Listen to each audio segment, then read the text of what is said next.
नमस्कार। आज का हमारा टॉपिक है विद्युत धारा क्या होती है। देखिए, हम सभी लोग आज पूरी तरीके से इलेक्ट्रिसिटी यानी कि बिजली पे निर्भर हैं। 2 घंटे के लिए भी अगर लाइट चली जाती है तो पूरे बाजार में, पूरे घरों में अफरा तफरी मच जाती है कि लाइट नहीं है, लाइट नहीं है। मूलतः विद्युत धारा वही शक्ति है जिससे हमारी मशीनें चलती है। पानी की मोटर चलती है, टीवी, फ्रिज, कूलर, एसी, पंखे, हीटर, हर मशीन, मोबाइल भी उसी से चार्ज हो रहे हैं। हम लोगों की बहुत बड़ी जरूरत हो चुकी है विद्युत धारा। इसका मतलब है विज्ञान ने हमारे जीवन को बहुत ज्यादा प्रभावित किया है। विद्युत धारा बेसिकली आवेशों के प्रवाह की दर है। तो ये परिभाषा आपको याद रखनी है। आवेशों के प्रवाह की दर को विद्युत धारा कहते हैं। आवेश, थोड़ा सा समझिए आपके आवेश क्या होता है। सर्दियों के दिनों में हम लोग कई बार जैसे कंबल के अंदर अगर आप उस पे ऐसे हाथ से मारते हैं तो उसमें चमक सी पैदा होती है, वो आवेश है। कई बार हम लोग एक मित्र को कुर्सी पे बिठा के उस कुर्सी के पीछे अगर आप किसी कपड़े से कई बार ऐसे हिट करते हैं तो उसमें एक चार्ज आ जाता है, फिर वो जैसी जमीन पे पांव रखता है उसको झटका महसूस होता है। या स्वतः ही हम अपने दोस्त को हाथ लगाते हैं, हमें लगता है चटक, अरे यार करंट आ रहा है। मूलतः आवेश है। आवेश बहुत छोटी ऊर्जा होती है, लेकिन जब उसकी आवेश की मात्रा बढ़ जाए तो फिर ये विद्युत धारा बन जाती है। ध्यान रखिएगा, विद्युत धारा की दिशा और इलेक्ट्रॉनों की दिशा एक दूसरे के विपरीत मानी जाती है। तो इलेक्ट्रॉन अगर इधर जा रहे हैं तो विद्युत धारा इधर जा रही है। चलिए, तो आप थोड़ा सा समझ लीजिए कि आवेशों के प्रवाह की दर, दर यानी समय, समय को टी से रिप्रेजेंट करते हैं और ये आवेश है, Q बटा टी ही विद्युत धारा है। तो आपको ये याद रखना पड़ेगा, I बराबर Q बटा टी। ये फॉर्मूला आप 3 तरह से घूम सकता है। Q बराबर IT हो सकता है, या T बराबर, ये किधर भी जा सकता है। आप अगर उस तो जाओ तो फिर ये I नीचे आ जाएगा, तो T बराबर Q बटा I हो जाएगा। इस एक फॉर्मूले के 3 फॉर्मूले बन जाएंगे।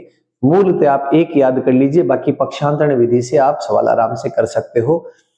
1 नंबर में कई बार पूछ लिया जाता है, विद्युत धारा का मात्रक क्या है? एम्पियर है। हम चीजों को नापते हैं, समय को सेकंड में मापते हैं, दूरी को किलोमीटर में मापते हैं। तो विद्युत धारा जो आई है उसको मापने के लिए हम लोग एम्पियर काम में लेते हैं, उसका मात्रक है आपका, एम्पियर का प्रतीक है ए। विद्युत परिपथ क्या होता है? देखिए, विद्युत धारा काम में लेने के लिए आपको तार चाहिएगा। खाली तार से काम नहीं चलेगा, तो कोई ना कोई उपकरण तो लगाना पड़ेगा उस पे।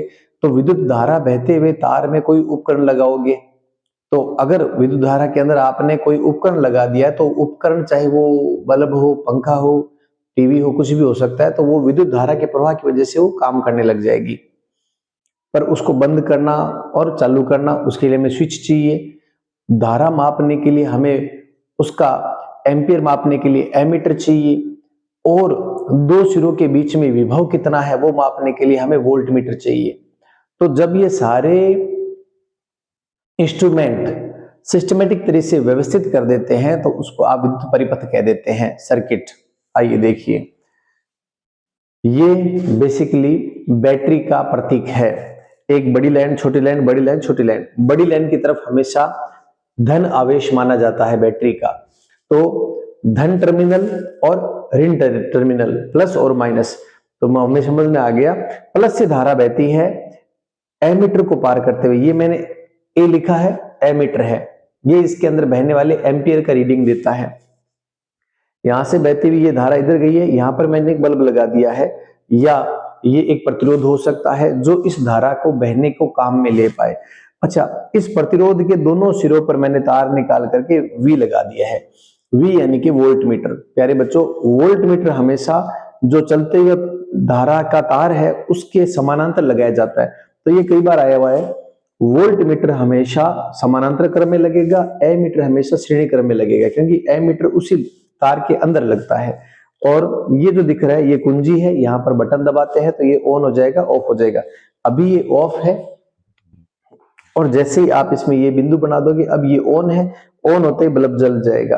कई बार ऐसे एग्जाम में भी आया हुआ है कि ये बल्ब जल नहीं रहा है, क्या कारण हो सकते हैं? क्या कुंजी बंद है, क्या ये बैटरी खराब है, क्या ये तार टूटा हुआ है, या बल्ब ही फ्यूज है? 3-4 चीजें हो सकती है, वो बड़ी सामान्य सी बातें हैं। मुझे लगता है कि जो भी बच्चा अपने घर में छोटे मोटे पापा की हेल्प कराता है ना, छोटे मोटे कामों में पापा की, तो वो इसको पता होगा कि घर में अगर बल्ब फ्यूज है तो पापा सबसे पहले बल्ब चेक करते हैं ऊपर चढ़ के, क्या बल्ब तो सही है क्या। बल्ब अगर सही है तो फिर वो बटन चेक करते हैं कि बटन तो कहीं खराब नहीं है, इसको दबा के तो देखें। बटन अगर चेंज कर दिया फिर भी नहीं जल रहा है तो फिर कहीं ना कहीं वायरिंग टूट गई है, तो वो उसको पूरे सॉकेट को खोल के देखते हैं पीछे वायरिंग टूट गई है क्या। अब आमतौर पे पुरुषों में ये नेचुरल होती है, बहुत कम लोग ऐसे होते हैं जो इतना नहीं करते, बाकी लगभग पुरुष जो हैं वो गाड़ियों के मामले में, प्रेस के मामले में, लाइट के मामले में छोटे मोटे काम कर लेते हैं। फिर भी मैं निवेदन करूंगा कि खतरा ना लें, क्योंकि बिजली किसी का लाड नहीं रखती है, वो हाथी को भी मार सकती है। तो अगर छोटा मोटा काम है वो तो स्वतः करें, लेकिन अगर बड़ा काम है तो कृपया अनुभवी व्यक्ति को बुलाएं, टेक्नीशियन को बुलाएं जो बिजली की जानकारी रखता है। धन्यवाद।